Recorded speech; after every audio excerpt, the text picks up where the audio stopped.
बिस्मिल्लाहिर्रहमानिर्रहीम। Hello friends, कैसे हैं आप लोग? आई होप इंशाअल्लाह खैरियत से ही होंगे। तो चलिए बात करते हैं अपने टॉपिक के बारे में। तो आज की जो मेरी तकरीर है या स्पीच है वो स्पेशली है मौसम कैसे परिवर्तन होता है, इसके बारे में मैं बात करूंगा। यानी how does weather weather changes, यानी या हाउ डज सीजन चेंजेस, इसके बारे में बात करूंगा। और इसी टॉपिक की कड़ी में मैं ये बताऊंगा अक्षांश क्या है, देशांतर क्या है, लैटिट्यूड क्या है, लॉन्गिट्यूड क्या है पृथ्वी का, है ना। और साथ ही साथ मैं बताऊंगा रोटेशन क्या है, रिवॉल्यूशन क्या है, परिक्रमण क्या यानी घूर्णन क्या है और परिक्रमण क्या है, रोटेशन और रिवॉल्यूशन।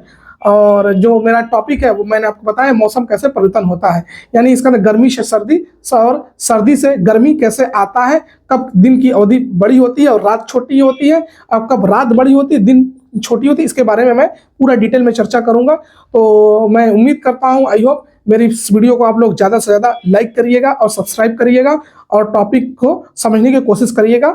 यह साइंस बेस्ड टॉपिक है, जियोग्राफी का टॉपिक है। तो चलिए वीडियो को स्टार्ट करते हैं। तो सबसे पहले मैं अपने इस टॉपिक की कड़ी में ये बताऊंगा लैटिट्यूड क्या है और लॉन्गिट्यूड क्या है। तो सबसे पहले मैं बताता हूँ अक्षांश और देशांतर के बारे में। तो मैं पहले टॉपिक स्टार्ट करूँ लॉन्गिट्यूड, यानी लैटिट्यूड नहीं लॉन्गिट्यूड, यानी देशांतर रेखा क्या है। देखिए देशांतर रेखा बेसिकली वो है जो पृथ्वी को पूर्वी गोलार्ध यानी 0 डिग्री की एक काल्पनिक रेखा है जो पृथ्वी को वो 2 बराबर भागों में बांटती है, यानी एक पूर्वी गोलार्ध में बांटती है और एक पश्चिमी गोलार्ध में बांटती है ना। इसी को बेसिकली हम लोग क्या कहते हैं, लॉन्गिट्यूड, देशांतर रेखा ना, जो पूर्वी गोलार्ध और पश्चिमी गोलार्ध को। तभी आप देखे होंगे कि और ये जो 0 डिग्री है वो कहाँ गया है, लंदन के ग्रीनविच से गया है। तो लंदन के ग्रीनविच से बीच से एक काल्पनिक रेखा खींच दी गई जिससे बंटवारा हो गया है पूर्वी गोलार्ध का और बंटवारा हो गया पश्चिमी गोलार्ध का। इसको कहते हैं हम लोग लैटिट्यूड। और लॉन्गिट्यूड देशांतर रेखा कहते हैं ना। ये हो गया देशांतर रेखा और लंदन के ग्रीनविच से जाता है, तो इसी वजह से यहाँ से टाइम का डिसाइडेड होता है हमारी घड़ी का। देखते होंगे हमारा जो इंडिया टाइम है वो जीएमटी ग्रीनविच मीन टाइम से जीएमटी से 5.5 घंटा आगे है। यानी जब आप 0 डिग्री से लेकर 180 डिग्री पूर्व की आगे की ओर जाएंगे तो 12 घंटा आगे चलता है, 0 डिग्री से लेकर 180 डिग्री तक, यानी कहाँ पूर्व की ओर 12 घंटे हम लोग आगे चलते हैं। और जब यहाँ 0 डिग्री से ग्रीनविच मीन टाइम से लंदन से और पश्चिमी गोलार्ध की ओर चलते हैं 180 डिग्री, तो वो कहाँ 12 घंटे पीछे है ना। अब इसको तो ये किसके कारण हो रहा है, ये लॉन्गिट्यूड के कारण, देशांतर के कारण हो रहा है ना। और हमारा जो टाइमिंग है वो जीएमटी से 5.5 घंटा आगे है ना, 5.5 घंटा क्या है, आगे है। ये हो गया लॉन्गिट्यूड। अब हम लोग बात करते हैं लॉन्गिट्यूड यानी देशांतर के बाद बात करते हैं अक्षांश के बारे में। अक्षांश यानी लैटिट्यूड के बारे में। लैटिट्यूड क्या होता है, देखिए लैटिट्यूड बेसिकली ये होता है, ये भी एक काल्पनिक रेखा है जो पृथ्वी को 2 बराबर गोलार्ध में बांटती है।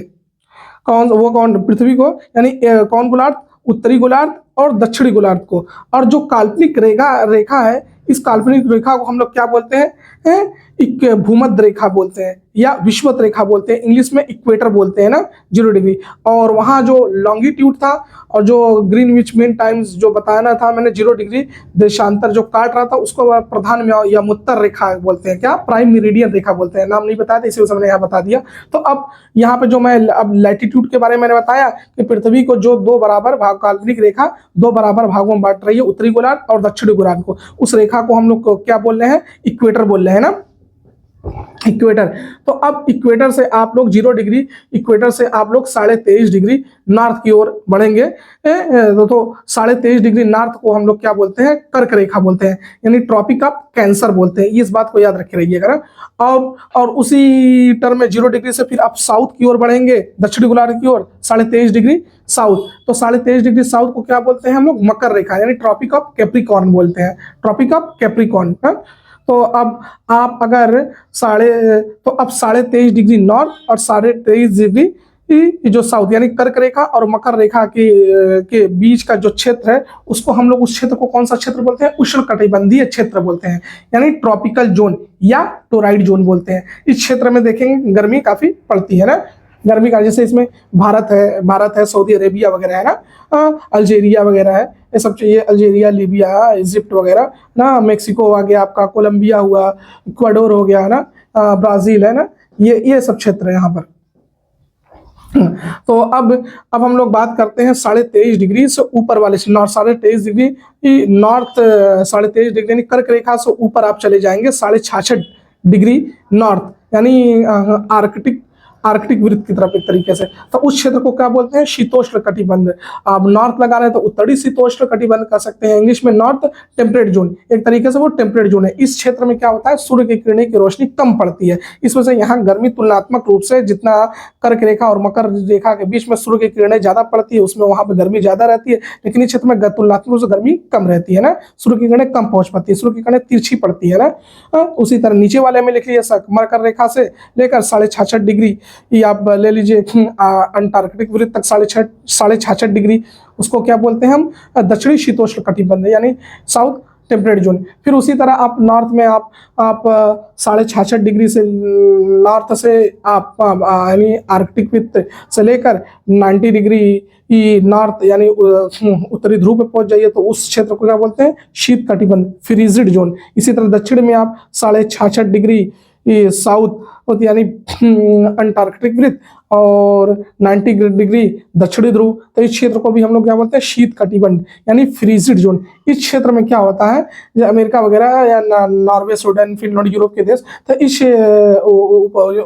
जो उत्तर में है, तो इन क्षेत्र में देखेंगे आप सूर्य की किरणें और भी ज्यादा कम पहुंचती हैं, जिसके कारण यहाँ पे देखिए ग्रीनलैंड वगैरह है जो है, नॉर्वे, स्वीडन वगैरह या अमेरिका, देखिए वहाँ पे इंग्लैंड वगैरह में ठंडी ज्यादा रहती है, बर्फ वगैरह के ओले पड़ते हैं ना, इस वजह से, क्योंकि सूर्य की रोशनी यहाँ कम पहुँचती है ना। और सबसे ज़्यादा कहाँ पहुँचती है? ये इक्वेटर पहुँचती है, और इक्वेटर और स्पेशली कर्क रेखा और मकर रेखा के बीच में सूर्य की किरणें ज़्यादा पहुँचती है, जिससे यह क्षेत्र गर्म होता है, इसी वजह से इसके उष्णकटिबंधीय क्षेत्र बोलते हैं। और वो जो मैंने बताया उष्णकटिबंधीय क्षेत्र पहला मैंने बताया, दूसरा कौन बताया? टेम्परेट जोन बनाया, शीतोष्ण कटिबंधी, और तीसरा शीत कटिबंध बताया ना। तो आई होप मैंने जो बताने की कोशिश की होगी आपको समझ में आया होगा। तो अब हम लोग बात करते हैं रोटेशन के बारे में। रोटेशन क्या होता है? देखिए पृथ्वी जो है अपने अक्ष पर 24 घंटे में एक चक्कर पूरा करती है, अपने अक्ष पर क्या करती है? एक चक्कर पूरा करती है 24 घंटे में। तो इसको क्या कहते हैं हम लोग? रोटेशन कहते हैं। क्या? जिस कारण जब ये 24 घंटे में एक चक्कर पूरा करते हैं, जिस कारण हमें हमारे यहाँ दिन की अवधि आती है, 12 घंटे के दिन और 12 घंटे की रात की अवधि आती है ना। किस कारण आता है? क्योंकि ये रोटेशन यानी रोटेशन मीन्स घूर्णन के कारण पृथ्वी अपने अक्ष पे 24 घंटे में एक चक्कर पूरा करती है, इसको हम लोग रोटेशन करते हैं, रोटेशन और हिंदी में घूर्णन कहते हैं, जिसके कारण दिन की अवधि आती है 12 घंटे की और 12 घंटे की रात की अवधि आती है। इस 24 में 12 कर लीजिए। लेकिन आप देखते होंगे कभी दिन की अवधि बड़ी हो जाती है और रात की अवधि छोटी होती है, तो कभी रात की अवधि बड़ी रहती है और दिन की अवधि, ऐसा क्यों होता है? इसके बारे में मैं आपको अब सब टॉपिक परिक्रमण, पृथ्वी का परिक्रमण क्या है, रिवॉल्यूशन क्या, उसमें बताऊंगा, तो आप चीजें अच्छे से क्लियरफाई हो जाएंगे। तो देखिए, तो पृथ्वी जो है यानी अर्थ जो है अपना सूर्य के चारों ओर जो अपना परिक्रमण यानी चक्कर जो कंप्लीट करता है, वो 365 दिन और 6 घंटे में पूरा करता है अपना परिक्रमण यानी रिवॉल्यूशन। यानी पृथ्वी, फिर से सुन लीजिए, पृथ्वी जो है सूर्य के चारों ओर और अपना एक चक्कर कंप्लीट करने में कितने दिन का समय लेता है? 365 दिन और 6 घंटे का, यानी एक साल का, एक साल हो जाता है ना, यानी एक साल में अपना चक्कर ये कंप्लीट करता है और 365 दिन और 6 घंटा में कंप्लीट करता है। अब 6 घंटा अधिक, जो 6 घंटा जो अधिक, जो 6 घंटा और एक्स्ट्रा आया, तो इन 6 घंटा को 4 साल में कैलकुलेट कर दीजिए। तो 6 घंटा इंटू 4 से मल्टीप्लाई करेंगे तो कितना आ जाएगा? 24 से 24 आ जाएगा। तो अब आप देखते होंगे हर एक चौथा, कभी कभी जो एक साल में 365 के बजाय 366 दिन में पृथ्वी अपना चक्कर कंप्लीट करता है। वो कौन सा साल होता है? हर चौथा साल लीप ईयर होता है। तो आप जैसे 2020 है, कौन सा था? लीप ईयर था। और इसमें लीप ईयर में क्या होता है? 365 के बजाय 366 दिन हो जाता है। और इसमें और एक दिन कब जुड़ता है? वो फरवरी माह में जुड़ता है, फरवरी 28 को होता है, तो हो जाता है 29 का हो जाता है ना। आई होप मैंने जो बताया होगा आपको समझ में आया होगा ये ऐसा क्यों होता है ना। तो अब मैं आपको बताने वाला हूँ, पृथ्वी जो है सूर्य का चक्कर लगा रहा है, तो उसमें कौन कौन सी स्थिति आती है, कब गर्मी पड़ती है, कब सर्दी पड़ती है ना। तो देखिए, जो पृथ्वी जब सूर्य के चारों चक्कर लगाता है तो उसमें एक स्थिति बनती है ग्रीष्म अयनांत की, जिसमें गर्मी पड़ती है ना, और दूसरी स्थिति बनती है शीत अयनांत की, जिसमें ठंडी पड़ती है ना, और तीसरी स्थिति है विषुव की, यानी इक्विनॉक्स की स्थिति। तो इसके बारे में मैं चर्चा करने जा रहा हूँ, इसी को ध्यान से समझिएगा। तो पहले हम लोग बात करते हैं ग्रीष्म अयनांत की, यानी एक तरीके से ग्रीष्म ऋतु इसी टाइम आता है और इसे उत्तर अयनांत अयनांत भी बोलते हैं ना। तो जब जो पृथ्वी है सूर्य के चारों ओर जो चक्कर लगाती है, तो उस स्थिति में 21 जून को सूर्य क्या है, कर्क रेखा पर क्या होती है, लंबवत पड़ती है। कहाँ पे पड़ती है बच्चों, कर्क रेखा पर बच्चों लंबवत पड़ती है। तो जब लंबवत पड़ेंगी कर्क रेखा पर तो वहां पे उष्मा काफी अधिक होगी। जब उष्मा काफी अधिक होगी तो वहां पे गर्मी काफी अधिक होगी ना। और इस दिन क्या होता है, उत्तरी गोलार्ध में क्या होता है, दिन की अवधि बड़ी हो जाती है और रात की अवधि छोटी होती है। आप देखते होंगे मई जून वगैरह में देखिए दिन की अवधि बड़ी रहती है ना, मई वगैरह में देखिए बड़ी रहती है ना। क्यों रहती है, ऐसा इसीलिए होता है।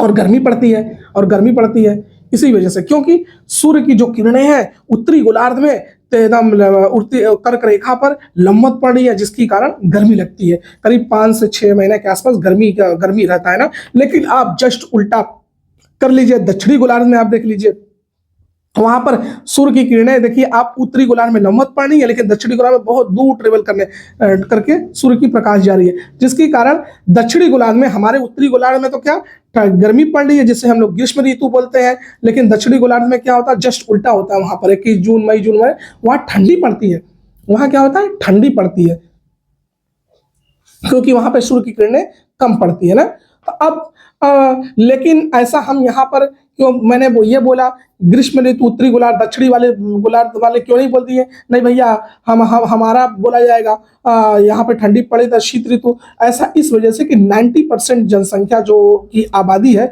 वो रहती है उत्तरी गोलार्ध में रहती है, ये जान लीजिए। इसी वजह से उत्तरी गोलार्ध वालों का ज्यादा चलता है, वो जो नामकरण करते हैं तो उनको मान लीजिए, क्योंकि अमेरिका यूरोप भी सब जितने भी विकसित देश है, डेवलपमेंट देश, सब यही उत्तरी गोलार्ध में है, इसी वजह से। तो अब ये हुआ ग्रीष्म अयनांत की स्थिति ना, जो मैंने बताने की कोशिश की आपको। अब बताते हैं आपको शीत अयनांत की स्थिति। जब पृथ्वी सूर्य के चक्कर लगाते हुए 21 जून के बाद 21 दिसंबर के आसपास पहुंचती है, तो आते हैं यहाँ पर तो शीत अयनांत की स्थिति आ जाती है। एक तरीके से शुरू हो जाती है नवंबर दिसंबर। तो 21 दिसंबर को क्या होता है, 21 दिसंबर को हम लोग एक तरीके से शीत अयनांत बोलते हैं। हालांकि ये दिसंबर से शुरू हो गया होता है, ठंडी होना शुरू हो जाती है। तो इस दौरान क्या होता है, दिन की अवधि छोटी हो जाती है और रात की अवधि बड़ी हो जाती होगी। आप देखते होंगे जाड़े के दिन में क्या होता है, दिन की अवधि छोटी रहती है और रात की अवधि बड़ी रहती है ना। लेकिन उसका जस्ट अपोजिट आप देखेंगे। और इस दौरान जो 21 दिसंबर को, एक मिनट पहले बस ये क्लियर दूं, 21 दिसंबर के दिन यानी दिसंबर के दिन ये होता है, जो सूर्य की किरणें जो लंबवत कहाँ पड़ती है, परपेंडिकुलर, तो सीधी कहाँ पड़ती है, मकर रेखा पे लंबवत पड़ती है, यानी मकर रेखा पर, जिसके कारण समझ लीजिए ऑस्ट्रेलिया वगैरह, जिसके कारण वहां पर वहां पे गर्मी रहती है, वहां पे क्या रहती है, गर्मी रहती है आपके दक्षिण में। लेकिन उत्तरी गोलार्ध में क्या रहती है, वहां पे गर्मी रहती है, लेकिन यहाँ पर क्या रहती है, उत्तरी गोलार्ध में, भारत में ठंडी वगैरह रहती है ना। इसको बोलते हैं शीत अयनांत। और इसी तरह जब सूर्य 21 मार्च को, सूर्य कहाँ, 21 मार्च को लंबवत पड़ता है, कहाँ पर, 21 मार्च को लंबवत पड़ता है इक्वेटर पर, यानी जो 0 डिग्री की रेखा काट रही है इक्वेटर पर। और 23 दिसंबर को इस दौरान, यानी अधिकांश समय सूर्य की जो लंबवत जो पड़ती है, अधिकांश समय वो इक्वेटर पर लंबवत पड़ती है। लंबवत सिर्फ साल में एक बार कर्क रेखा पे लंबवत, और यानी ग्रीष्म अयनांत के समय कर्क रेखा पे लंबवत, और शीत अयनांत के समय मकर रेखा पर लंबवत पड़ती है। और 2 टाइम आप देखेंगे 21 मार्च और 23 सितंबर को सूर्य की किरणें लंबवत कहाँ पड़ती है, इक्वेटर पर है। इस स्थिति को क्या बोलते हैं, इक्विनॉक्स, विषुव की स्थिति बोलते हैं ना। तो अब ये एरिया जो है, उष्ण कटिबंध वाला एरिया, ये काफी गर्म एरिया माना जाता है। गर्म एरिया होता है क्योंकि सूर्य की किरणें यहाँ पर बराबर मात्रा में पड़ती है, और इस दौरान दिन और रात की अवधि बराबर होती है, यानी 12 घंटे का दिन तो 12 घंटे का रात होता है। मैंने जो बताया होगा आपको समझ में आया होगा। अब मैं इसमें एक चीज और ऐड कर दूं, अपसौर की स्थिति क्या है, उपसौर की स्थिति और अपसौर की स्थिति क्या है, इसके बारे में मैं आपको क्लियर कर दूं। देखिए, जो बहुत से लोग पूछते हैं उपसौर क्या होता है और अपसौर, यानी उपसौर को इंग्लिश में बोले तो उपसौर को पेरीहीलियन बोलते हैं, और ये स्थिति कब पड़ती है, 3 जनवरी को पड़ती है। और अपसौर की स्थिति कब पड़ती है, अपसौर यानी एपीहीलियन, इसकी स्थिति कब पड़ती है, 3 जनवरी, 4 जुलाई को, 4 जुलाई को, ठीक, 4 जुलाई को। आई थिंक मैंने जो बताया होगा आपको समझ में आएगा। तो अब ये मैं अब बता दूं, जो उपसौर है पेरीहीलियन की स्थिति, ये कब पड़ रही है, 3 जनवरी को। तो इसका मतलब क्या होता है उपसौर का मतलब, उपसौर का मतलब ये होता है जब पृथ्वी सूर्य के परिक्रमण करने के दौरान, जब पृथ्वी सूर्य के नजदीक हो जाए, है ना, यानी नजदीक हो जाए, तो उस स्थिति को क्या बोलते हैं, उपसौर बोलते हैं, पेरीहीलियन। और अपसौर क्या बोलते हैं, जब पृथ्वी सूर्य से काफी दूरी पर हो जाए, उस स्थिति को हम लोग बोलते हैं एपीहीलियन, यानी अपसौर। ये कब पड़ता है, 4 जुलाई को ना। तो आपका सवाल यहाँ पर होना चाहिए ये कि उपसौर के दौरान, उपसौर के दौरान जो पृथ्वी अपना है वो कहाँ, सूर्य के करीब हो जाता है, सूर्य के नजदीक हो जाता है, यानी पेरीहीलियन के दौरान। तो और ये कब पड़ता है, 3 जनवरी के आसपास। तो ये बताइए, जब सूर्य के करीब हो जाता है पृथ्वी, तो जब कोई भी चीज, अब सूर्य में रोशनी ज्यादा है, तो जब वो उसके करीब आएगा, तो वो जब 3 जनवरी के आस जो मैं बता रहा हूँ, तो उस दिन तो गर्मी ज्यादा पड़नी चाहिए, सूर्य के करीब हो गया ना। तो जब सूर्य के करीब हो गया, तो ये मान लीजिए सूर्य, सपोजेड ये मेरी पृथ्वी है, मान लीजिए मेरा हाथ ये, तो ये पास में आ गया, तो गर्मी ज्यादा होना चाहिए ना। क्यों 3 जनवरी में क्यों ठंडी पड़ती है, हाँ, ये आपका सवाल होना चाहिए।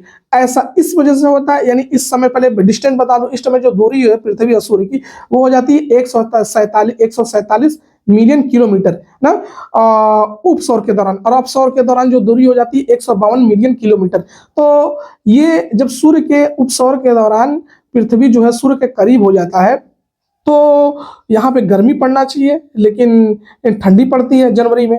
ऐसा इसलिए होता है कि जो हमारा उत्तरी गोलार्ध है वो 23.5 डिग्री जो नॉर्थ पोल है वो झुका हुआ है। तो वो जब झुका हुआ है, तो मान लीजिए अब ये जैसे पृथ्वी है, तो अब मान लीजिए मेरा हाथ ये है, ये सूर्य हो गया ना। तो अब ये क्या है, ये 90 डिग्री ऐसे समझिए मैं झुका हुआ है। तो अब जो दक्षिणी गोलार्ध है, दक्षिणी गोलार्ध पे तो सूर्य की रोशनी काफी ज्यादा जा रही है ना, लेकिन उत्तरी गोलार्ध में सूर्य की रोशनी उतनी ही मात्रा में नहीं पहुंच पाती है, उतनी मात्रा में। और हम जो किस गोलार्ध में है, उत्तरी गोलार्ध में भारत है ना।